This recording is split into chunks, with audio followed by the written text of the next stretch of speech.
Welcome to Connected. I'm your host, Haley Trimboli. And whether you're PhD curious or you're navigating your program or wondering what your fellow graduates are up to, this podcast is your go-to for inspiring stories, actionable insights, and meaningful connections within the PhD community. All right, today's guest is someone who has spent years studying conflict, terrorism, and how political violence evolves. Dr. Samuel Goldenberg received a PhD in 2023 in political science from Arizona State University and also has a master's in comparative politics from the London School of Economics and bachelor degrees in political science and history from the University of Southern California. He has published academic research and also presented his work at conferences in North America and the Middle East. His experience also includes teaching courses in international and comparative politics at Arizona State and working for a women's and refugees' rights NGO in Amman, Jordan. So welcome to the podcast, Sam. Thank you so much for having me. Yeah, Sam, where does this podcast find you today? Yes, so I'm currently in Thousand Oaks, California, which is my hometown, pretty much raised in Southern California. And yeah, so that's where I'm currently back at right now. I was in Arizona before when I was studying for my PhD, but been back in California since then. Well, let's jump right into it. And let's start at the beginning with sort of the big question, which is, why on earth did you decide to do a PhD? And what pulled you toward political science? Yes. Well, the first thing is I've always really liked school. I would not recommend pursuing a PhD if you don't like school after having go through 4 years of college to say I want more of that. So definitely if you want to pursue a PhD, you should be someone who's academically inclined, which I always have been. Always loved learning. Always interested in history, literature. So, and how that sort of all led towards political science is ever since I was a young teenager, I was interested in conflict. And that was actually following the conflicts in the Middle East in the early 2000s. I was sort of coming of age and seeing all this terrible violence happening and wanting to understand what's the root cause of all this? Why is this happening? Why are these people fighting? Why is the U.S. getting involved in having all these problems in the Middle East region? So it's really interest and a passion I've had for over 20 years that sort of followed me. And as I took a bit of a long and winding road, we could get into that. I don't want to talk too much for every one question, but eventually landed on political science because I really had a passion for wanting to study and understand and ultimately come up with solutions for contemporary political conflicts.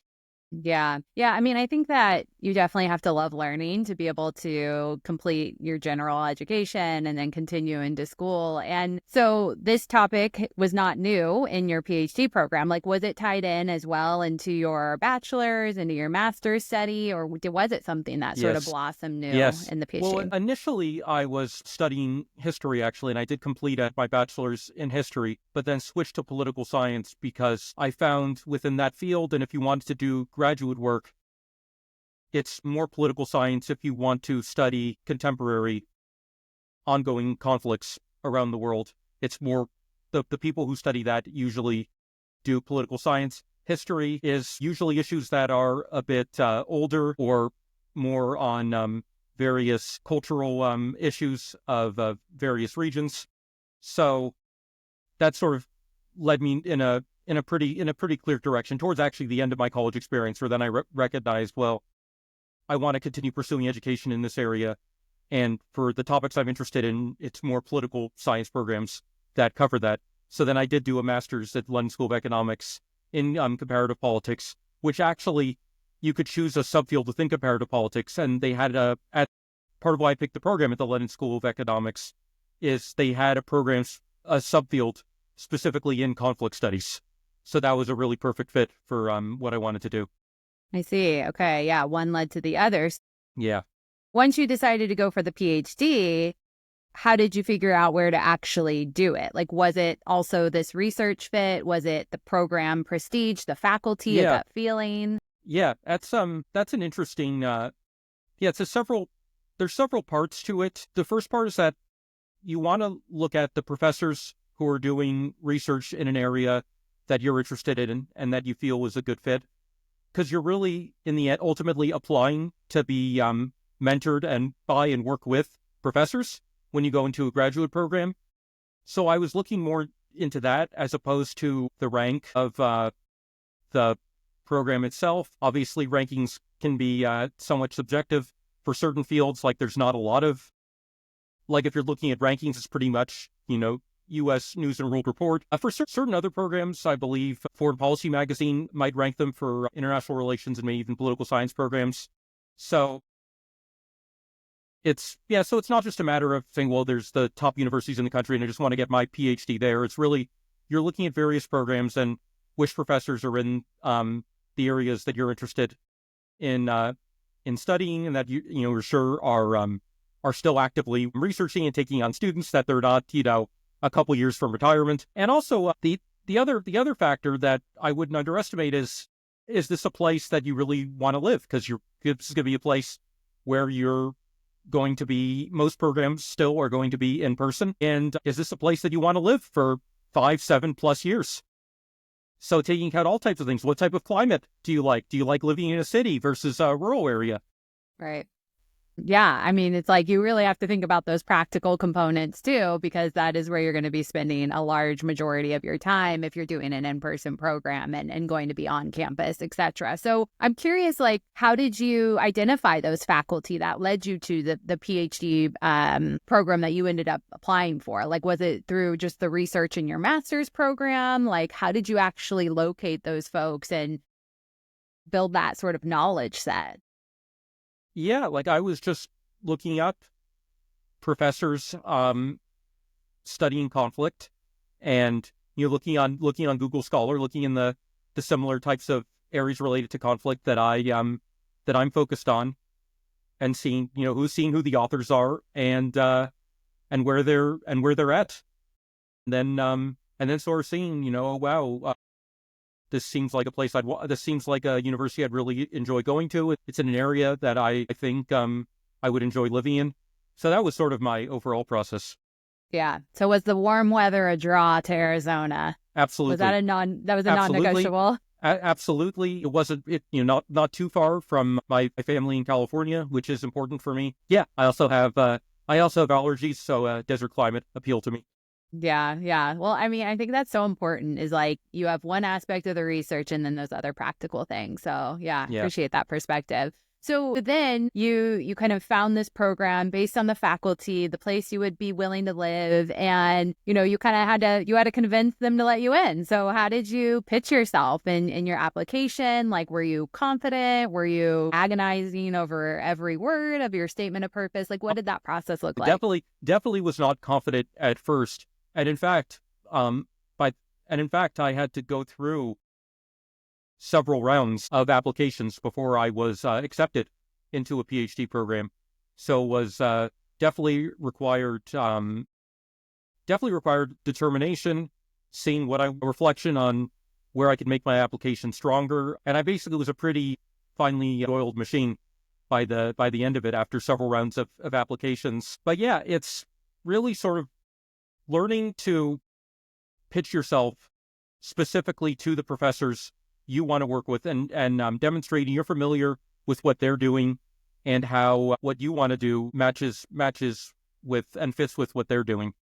Mm-hmm. So yeah. that was really a long process to not be sort of overly general. Be very specific on the type of research that you want to do. Like for me with conflict, it's not just saying, no, I like studying conflict. You sort of have to sketch out your intellectual journey, the areas you're interested in working with, showing familiarity with the work of these professors, and how you could essentially be partners with them, and even potentially doing research in the future. Yeah, that's so great. And were you tailoring this toward like a suite of faculty at the particular university, yes, or there was like one in general? Yeah, I would try to. Yeah, well, that's another thing. I would advise for applicants, you don't want to be applying for a program where there's only really one professor that you think you could see yourself working with. That really is putting all your eggs in one basket. And professors leave. It's sort of like if you're a sports fan with the Luka Anthony Davis trade, like professors can leave. They can move around like pro athletes. A lot of people are constantly looking for other opportunities, especially if someone's a highly accomplished scholar. There's a good chance other institutions are looking to get them from where they're at. Mm-hmm. You have to see, is there a team in a community that you'll be a part of? So you want to definitely have like 3 or 4 people and identify this is a team that I'm seeking to join, a community of scholars in the area that you're interested in, that you could become a part of and contribute to. Yeah, that's huge. I think that's really applicable, and I think that's an important thing to consider when you're applying, is if there are the community, right, versus just a few people that you're gonna potentially get in that competition with. So choosing a PhD program can feel like a life-defining decision. Yes. Like, what would you say to somebody who might be feeling paralyzed by the options? I know you just spoke to like community, tailoring yourself, having resilience, like just, what would you say to somebody else who might be feeling maybe paralyzed by that choices? Yeah. I would, well, first of all, you have to be in a mindset of, willing to embrace and work through a feeling of uncertainty. Nothing is certain. You can't be certain that you're choosing the right program, especially if you're torn between several options. And there's always unexpected situations that'll come. Like that's like really like if you're going into graduate school, really expect the unexpected, especially if you're going to be working with students. There will be situations that you'll come across, and issues that students have, types of students that you have that you wouldn't have even been on your radar of things to anticipate. You're going through a lot of new experiences with working with professors, with working on research projects, with presentations, attending conferences, being a teaching assistant, potentially getting the opportunity to be a course instructor yourself. And even if you're just a teaching assistant, many times you'll be the first point of contact for students, and they'll have issues that could come out of from any which way. And so the experience you have, like you can't guarantee you'll have a specific experience anywhere. So you just have to make sure you've done as much research as you can on the professors, the university, the program, and just make eventually, like if you're torn between 2 great programs, that's a good dilemma to have. Right. And just come to it by whatever means you feel comfortable with, and embrace it, and don't sort of beat yourself up over it. You're going to be, no matter where you are, you're going to be working with really accomplished scholars. Anyone who's tenured faculty anywhere in America is going to be an accomplished scholar. So you're going to be working with great people, and just see this wherever you go as an opportunity to learn and grow, and not dwell too much on that initial decision, because there could be all sorts of factors that go into what your experience is that you can't even control, and issues and experiences that'll happen that are beyond your control, and you couldn't have anticipated going in.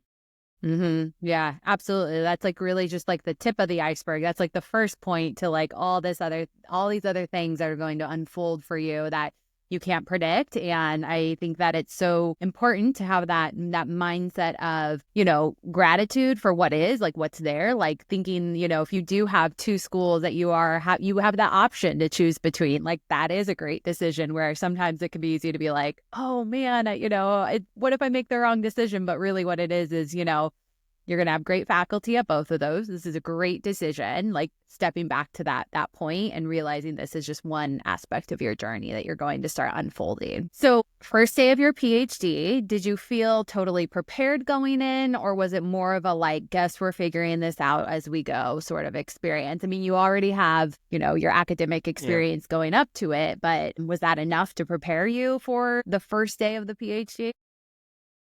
Yeah, that's a really good question, because I felt really confident. I'd done well in school. I was able to get two bachelor's degrees. Again, I loved learning and challenging myself. So I was coming with two bachelor's degrees, master's degree from a really good school. I'm in London, and of course USC is a really good school too. So I felt really confident and prepared. That's one of the other big pieces of advice, is that it will be a totally different level from any of that, a PhD.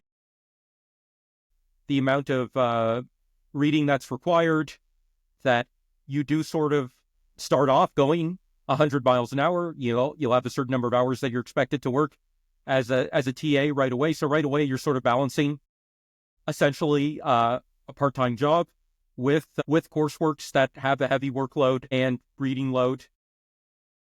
And one of my mentors at Arizona State said, it's like being a PhD student. It's like drinking from a fire hose. That's the amount of information you're taking in. That's just a totally different level from bachelor's or even masters.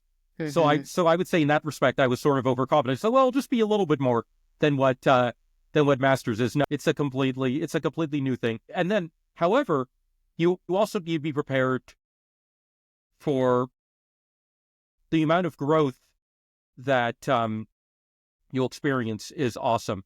Like, you'll think, oh, it's just sort of a next step in evolution from being a master's student to a PhD student. No, like, in terms of the amount of knowledge I accumulated, I was not trained as a quantitative social scientist, for example, beforehand. This was all like my master's thesis was purely qualitative, as was my previous work. In my bachelor's program, I did an honors thesis in a bachelor's program. So I essentially went from zero in that to within a few years being able to do and even publish research using fairly advanced quantitative methodology. So it's sort of like, so in other words, you will get a workload that's beyond anything you've ever experienced in your life. But the good news is you'll also get a lot, I don't know how else to say it, but get a lot smarter, a lot faster than you could even imagine. Yeah. I felt the exact same way. I mean, just the transformation that happens in that amount of time is just, it's really remarkable. Like, it's hard to put words to it on sort of, not only just the knowledge, the skill sets, like to your point, like becoming a quantitative researcher, like that is from going from not doing that previously. And here you are post like publishing research, doing it within the program. So it's huge. Yeah. So I want to shift more toward like your experience within the program, life as a PhD student. And, first things first, like, what did a normal day look like for you during your PhD? Or is there even such thing as normal? Yeah, you definitely go through stages in evolution. So there's a very big difference in the type of typical day you have when you're just newly minted PhD student, as opposed to when you get to that very precious moment where you're advanced to being a PhD candidate. There's really a big difference between before or after there. When you're taking courses, it is a fairly regular schedule, not all that different from a bachelor's or master's program. So you have a weekly schedule with the courses. So you're probably on campus between 3 and 5 days a week, attending courses, typically taking 3 to 4 courses at a time, depending on how quickly you're trying to get through the program. So that's not atypical from what earlier levels of schooling are like. Of course, you still have TA responsibilities that are pretty much you're working on every day, with having grading to be done, signs for some classes, depending on how the class is structured. You'll be expected to be attending the lectures of those classes. It becomes so it's sort of like you're on campus during the workday, and then you're managing your time to get your homework and projects and research done and TA responsibilities done in the evening hours. Once you advance to candidacy, when you've defended your dissertation proposal or prospectus, in some ways you do become more free, but for me, and I think a lot of people, that almost makes it harder, because then you really have to learn how to structure and manage your own time efficiently. And you still will have TA duties once you've completed the coursework. You'll still have TA duties, but then you might only actually have to physically be on campus a couple days a week, depending on what classes you need to attend for TA duties, if you're meeting with professors for various things. But it really is more being your own boss in a way, and your time is your own. So it feels like you have a lot of time, but you really don't, because you have to complete a huge piece of research for your dissertation, essentially a book length piece of research. When you're doing research, at least for me, things will always take much longer than you expect. If like I remember, back in undergrad, they're the famous all-nighters that many undergrads pull to get stuff done, and it's like, well, no, that doesn't work in PhD. The scale of work that you're doing is such a big time investment. You have to have the discipline to be getting a certain amount done each day, even if it feels, well, I have the whole day free just to structure my own time. You still have to be putting in a lot of hours research and writing if you're ever going to get done. And lots of people do languish in PhD programs, and could be 9-10 years to finish, which is a lot. And that is, I think that is the hardest part that people will find for being part of a PhD program, is the completion of the dissertation. And where most people who don't finish a PhD program end up giving up. A certain percentage decide it's not for them fairly early on, within the first 2 years. A certain percentage aren't able to pass their comprehensive exams. But the main stage at which people aren't able to complete it is with completion of the dissertation, either having a hard time coming up with a viable research topic, or just, again, eventually end up being daunted by how long it's. Yeah, because it's like you have this, the normal schedule when you might first enter into the PhD coursework. You're used to it. You can, if you have a paper, you can somewhat pull the all-nighters or such. But like when you're in the dissertation phase, I mean, maybe even the qualifying exams, it's a marathon. It's not a sprint at that point. Yes. And you become, you are much more accountable for what you're creating versus getting a syllabus with certain things that you're trying to, hit off or check off to get through the courses. Yes. I mean, different in terms of having a PhD advisor, different advisors have different styles. But in general, you are held responsible. Once you're a PhD candidate, you are held responsible for your progress and how you're spending their time. They really are not babysitting you. And if you're not really proactive in contacting them and asking for help, they assume you got it. Essentially, they really are treating you like an adult in a way that you're not treated by professors in undergrad. Yeah, absolutely. So the PhD process, like you mentioned, you're mixing a lot of responsibilities, whether it's a teacher assistant, grading. Yes. Or you're doing a lot of research, you're writing. So for you, like, what was one of the biggest challenges? Was it the research itself, the writing, like something else entirely? Yeah, the biggest challenge by far is the dissertation and all the parts of that. Being able to come up with a project that passes muster with your advisor and your committee is a challenge, and it's their job to make sure that you're making a valuable contribution to scholarship in whatever field you're in.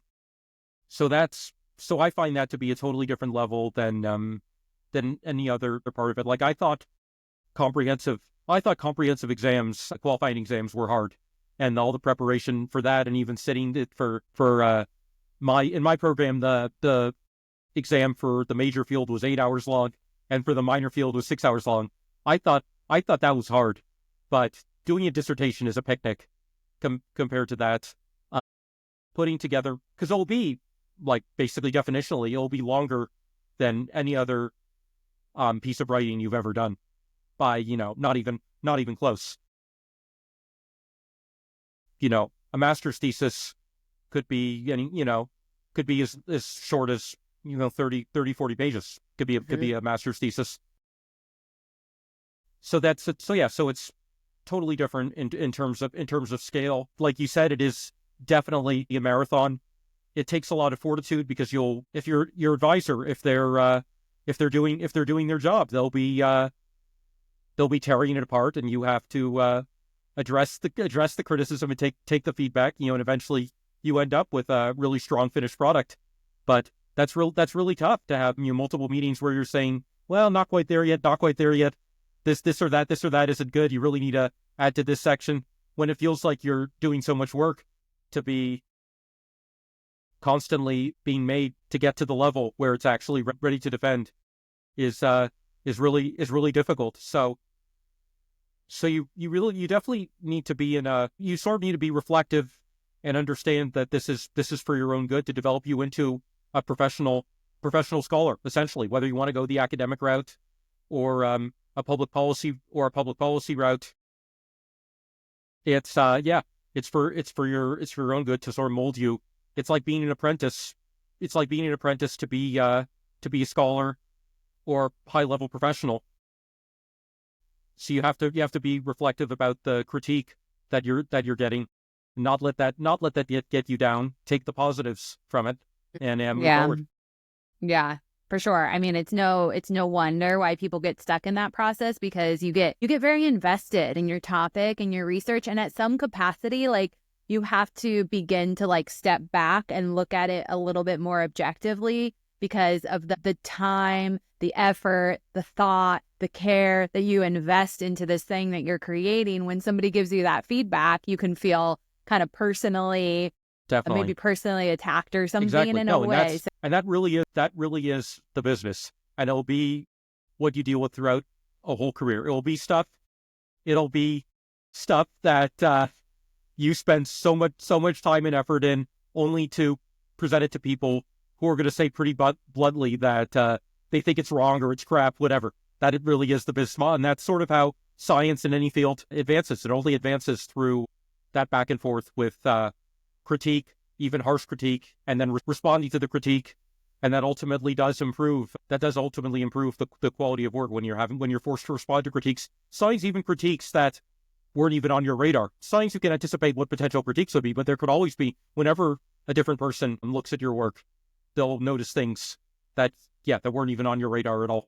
Yeah, like, how do you think people can, I mean, you talked about, like, I love, like, stepping back and looking at the bigger picture and realizing, like, this is science, this is how we develop rigorous scholarly work to contribute to the field, is through this process. But, like, how does somebody develop the skill set or such to, like, is there anything like you would recommend? And when you start getting that feedback, or how to get a little bit more agile in that process, like anything from your experience or top of mind? Yeah, it definitely is never easy. I'm still very sensitive about that, and it is still hard a lot of time. But with repetition, it does get easier. The more presentations you give, the more conferences you attend, the more you put your work through the peer review process. If you're interested in academic publishing, it does. So definitely, it's never easy, but it does get easier. I think it's just repetition and acclimating to it. Obviously, you'll be getting better as a thinker, as a scholar, and you'll be presenting. And as you're growing, you'll be presenting higher quality work, where you will, and it'll feel like really good when you're told when you're told by your advisor or another professor or someone at a conference, wow, I think this is a really interesting project. Yeah. Yeah. Yeah. That point at the end, I think it gives you that reminder of like, oh yeah, this is why I'm in it. I got to this point. I got to that feedback, that positive reinforcement at the end when you're really contributing back to the field. And this is part of the transformation that you talked about, Yeah. right? Like this is really part of that process. So speaking of dissertation, your dissertation research, you analyze suicide, terrorism, military responses, patterns of violence. Like what originally led you to focus on this? Like, did anything in your findings surprise you? Wanted to kind of tap into your specific dissertation topic. Yeah. So, actually, the roots of the dissertation project, it's sort of interesting how things can come full circle with your intellectual life, because the types of issues I was talking about with suicide terrorism was really the suicide bombings in the Israeli-Palestinian conflict in the early 2000s, 9/11, the 9/11 attacks, which were which everybody knows were suicide attacks, the U.S. invasion of Iraq and the insurgency that happened afterwards, and the mass use of suicide bombings that happened there. That was essentially something I was very interested in understanding what's causing this type of extreme violence, what's causing that, and goes back to when I was a young teenager. So it was sort of a very consistent interest that I had. So I sort of had the basis for this was something always in the back of my mind that I wanted to understand fully. But really what did it is I had the opportunity to fill in for a professor that was one of my mentors to give a lecture for his course on terrorism and insurgency. And I had the opportunity to fill in as a guest lecturer for the course I was going to be on this topic. And he said, oh, Sammy, I think you can handle this, which really, really meant a lot. He was an accomplished scholar, so it really meant a lot to get that vote of confidence. But he said, so he gave me some background materials. So then I was reading about it, and that sort of reignited. It was always in the back of my mind, but that sort of reignited it in the front of my mind, and eventually led me to think, wow, there's still a lot of active questions about this issue that I'd like to pursue with my research. So that's where I sort of got so then I, in consultation with my advisors and my committee to see, is this a viable area to do a dissertation project in? And they gave me very positive feedback.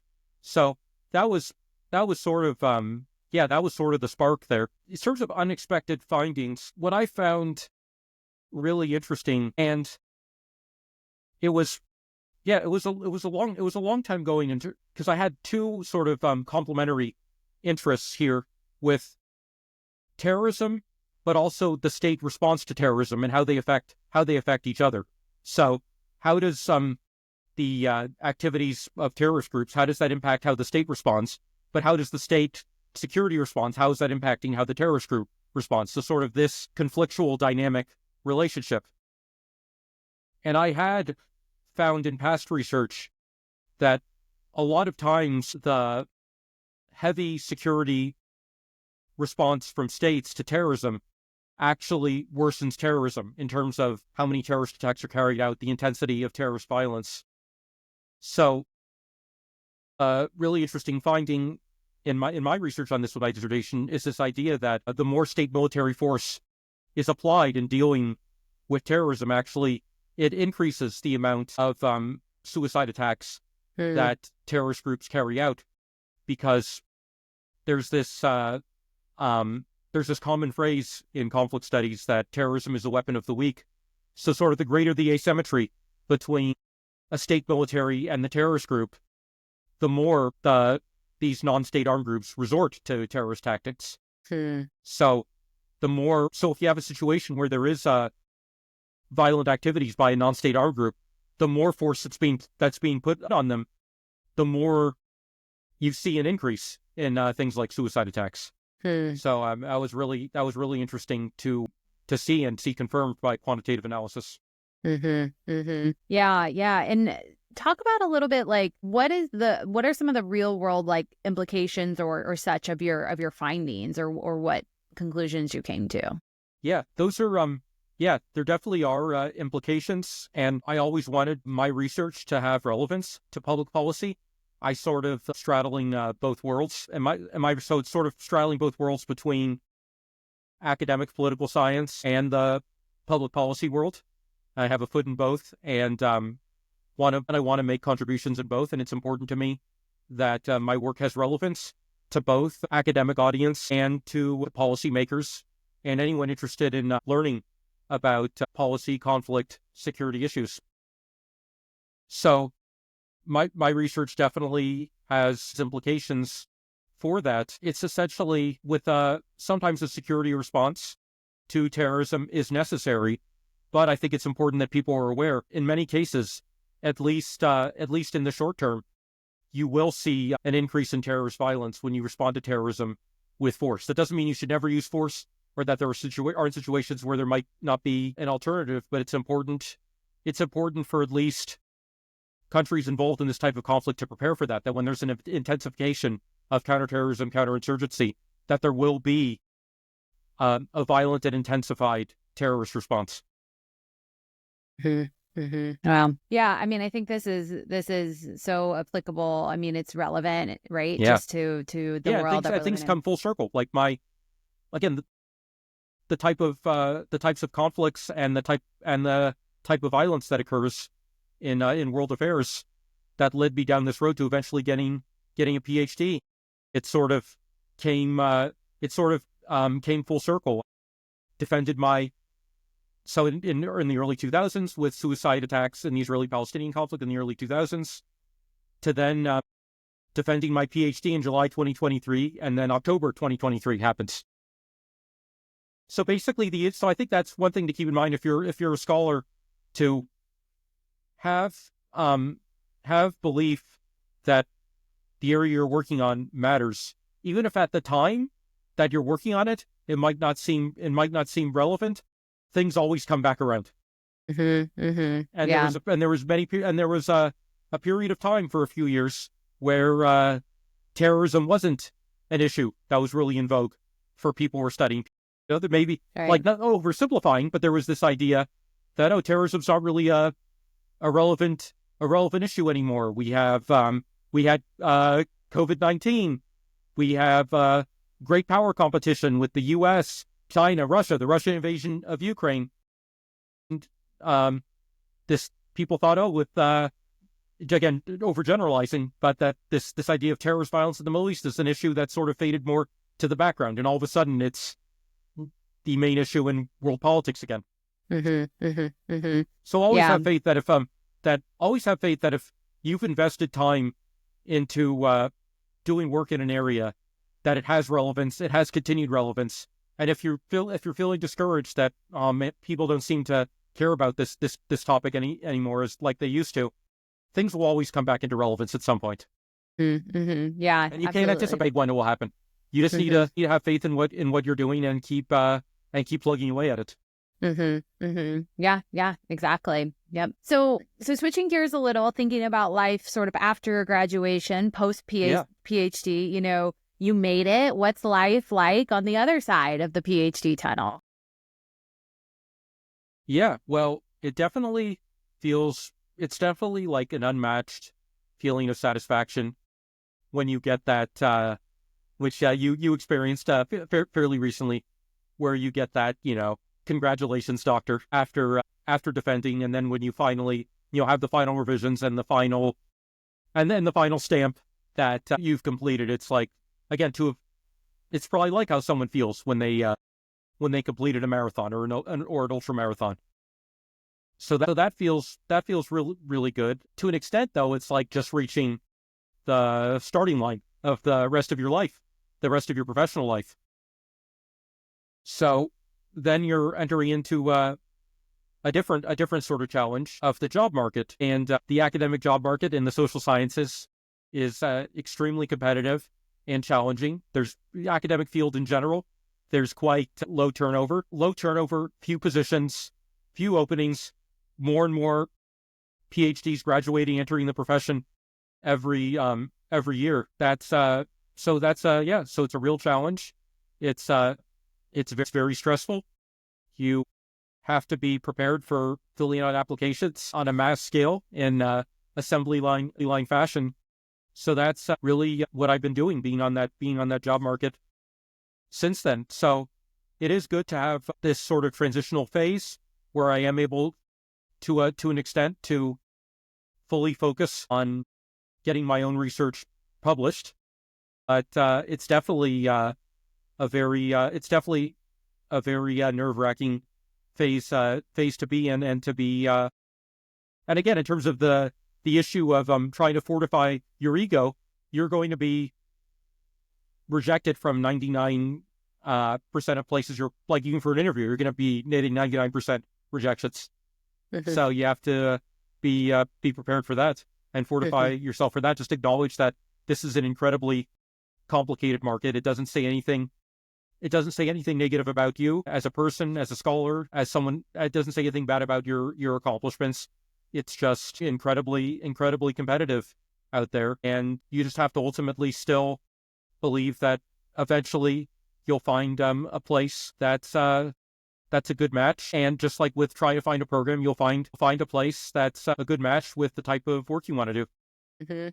Yeah, right. It's the tip of the iceberg when you apply, and here you are again, right at the end, and sort of getting. Did you like, when you got into the program, were you already envisioning like getting back into academia and becoming faculty, teaching, etc., or did that evolve during your program?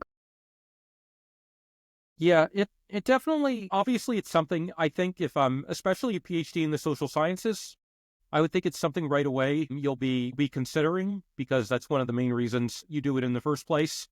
If someone just wanted to work in the public or even private sector right away, I'm not sure a PhD is the right path. Lots of people can begin working in those areas after bachelor's, certainly after master's. So I think it's definitely, I think it should be something you're strongly considering if you go down this road in the first place. But I also didn't really know what being a professor's like. And part of the journey, learning, how to do that, learning what it's like to be a professor, to teach, to do research, to present at conferences. So you're sort of learning different parts of what it's like being a professor, grading assignments. So you're sort of piece by piece seeing the different components of what it's like being a professor. And I did come to like the idea of being in academia. First of all, because of the independence you have with pursuing your own research. And basically, I'm not sure if any other business really allows that, where you're independently pursuing whatever research ideas you have. And to combine that with the opportunity to teach, impart knowledge to a new generation of students, I found that really appealing. So it definitely was something that I felt over time more and more was the direction I wanted to go, as I got to experience the different aspects of the profession, and enjoyed it. Yeah, well, that's fantastic that you might have already had that seed, and then throughout the program, it seems like it was nurtured, and you sort of got and was reinforced the idea that you might head out of this and get back into academia and become faculty, and be able to, one, conduct your own research, also work with students and help, to your point, share knowledge and help the next generation. So it's fantastic. What's been one of the biggest shifts in like your mindset or priorities since graduating? I know that you talked about, obviously, post-graduation, you're applying to, jobs or such, but curious to know, any other shifts that you notice in your mindset or priorities post-graduation. Yes. I think the greatest, I think the greatest shift in mindset is to understand, and that lots of things in life are uncertain, and I guess to develop a certain amount of, to develop more self-love, I think is really important. I think people have a tendency to really beat themselves up over things, over not doing this or that aspect of their life as well as they could, and to sort of acknowledging that you're in you're in really challenging circumstances. You attempted and accomplished something that the vast majority of people don't even attempt to start. And again, to be attempting to even put your own research out there into the public square is you're already a rock star for even attempting that. Yeah, so not being too hard on yourself if you feel you haven't met your goals, understanding that like you're attempting something incredibly challenging, you're going into a highly competitive field, and if you haven't accomplished your goal yet, it doesn't mean you're a failure or you're lazy. It's just more opportunity to grow as a person, as a scholar, as a researcher. That's huge. I think self-compassion and being able to acknowledge that is so monumental, not just in this time post-graduation, but in all aspects as you journey forward, because challenges will inevitably keep coming up. And I think just really appreciate your reframing of being appreciative of what you've done and acknowledging those successes and celebrating those. Yeah, it's sort of, and I think also the other shift in my mindset is trying to develop within myself and have strongly within myself this idea that there's things you can't control, and there's stuff you have control over, and to try to reduce the stress you feel about the things you don't have control over. And that's hard, even in aspects of a graduate program and on the job market. A lot of it is out of your control. It's reliant on, in many cases, the subjective viewpoints of others, and a lot of that you have limited control over. So try not to dwell too much on that, and focus.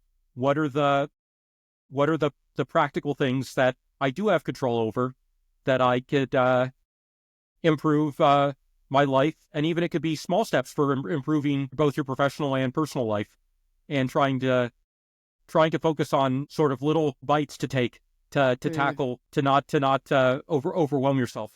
Yeah. Wow. So great. Such a good reminder. I really appreciate that. So I am going to wrap up with 2 questions that I'm going to be asking every guest. So Yes. The first question is, what is one book, podcast, or article that every PhD student should read or listen to?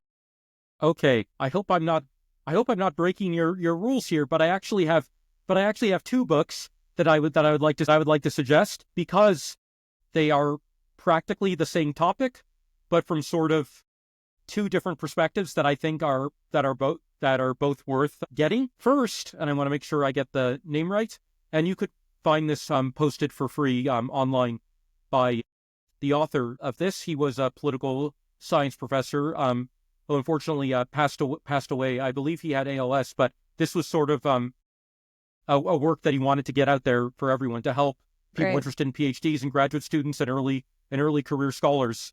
It's called Tom's Comments by Thomas Carsey, Carsey, and it's again it goes over every aspect of the process of applying for PhD programs, what advice for going through life as a PhD student, doing research, presentations, going through conferences, and every aspect of the academic job market.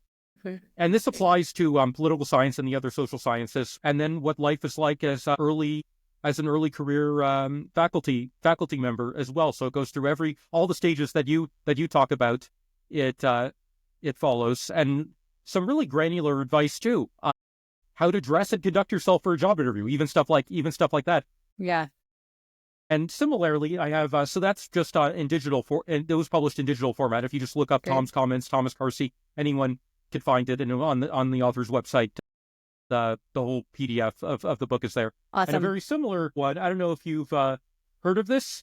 It's called the Professor is In by Karen Kelsky. No, I haven't. And it's a very similar format, again, for people who are interested in pursuing an academic career in the social sciences. But again, very similar. How to apply for PhD programs, how to navigate life as a PhD student, how to navigate the academic job market. So I think found both of those were really helpful, and they have. And again, it's 2 sort of very different two different personalities of the authors and mindsets for how to approach these things. So it's sort of a 2-in-1 thing, like the same topic from two different perspectives, two different fields of the social sciences. And I think it was really enriching and helpful to get from both of them. Yeah, sounds like it covers it all. So I'll link to both of those in the show notes. I think that's awesome. Thank you. And second, if you could give your younger self one piece of advice before starting your PhD, what would it be? I would say it'll go by faster than you think. Even if you feel like, well, I have 5 years to figure out what I'm going to do next. By the time you get through courses, which will feel like a whirlwind. By the time you get through courses and get through your dissertation proposal or prospectus and advancing to candidacy, all of a sudden you really don't have that much time left. Sort of as early as you can, be planning your next move. Like any time you could invest, it's very easy to get caught up because you're going, so many things will be happening right away and it'll go by extraordinarily quickly. So make sure you're putting aside time to be planning for the next step. Because honestly, like if you're working for the academic job market, you have to have your applications ready basically like a full year before you're even graduating. Certainly, before you're defending your dissertation. So to have sort of work towards a focus of what you're going to do next, whether that's trying to as early as you can be developing publications, be developing a professional portfolio. Anytime you could set aside to be doing that as soon as you can will make things so much easier later.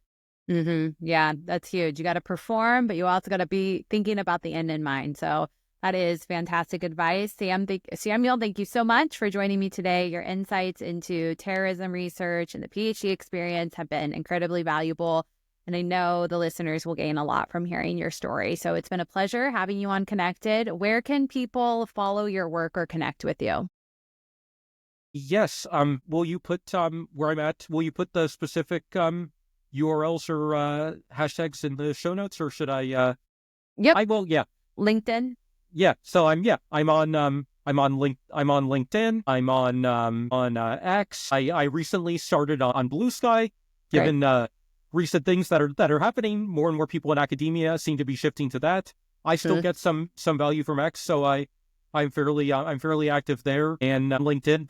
But trying to get into Blue Sky as well. So I appreciate people follow me there as well. And Absolutely. then I have my personal website as well, samuelkgoldenberg.com. Awesome. Well, I will link to all of those. There's so many platforms, so glad to know which ones you're on, and we'll make sure to link to those. So no, well, thank you so much for having me and for the opportunity to have this conversation. Great. Thanks. What a great conversation with Dr. Samuel Goldenberg. I thought he offered a lot of practical, realistic advice, whether you are thinking about getting into the program and how to make those connections in the program and managing sort of all the newness of research and writing or post-program. He also has been very interested in this topic for a long time. So if that is you have a topic that you are really passionate about, that has been a red thread in your life, then keep pursuing it. You can get through it, get to the PhD program, and continue to have an impact in that field. What resonated with you the most? I'd love to hear your thoughts. Drop me a message or a comment. And thank you for tuning in to Connected. You can find all the links in the show notes. And if you enjoyed this episode, don't forget to subscribe, leave a review, and share it with someone in your PhD community. And be sure to follow along on LinkedIn, Instagram, and YouTube for more conversations like this. I'll see you next time, and stay connected.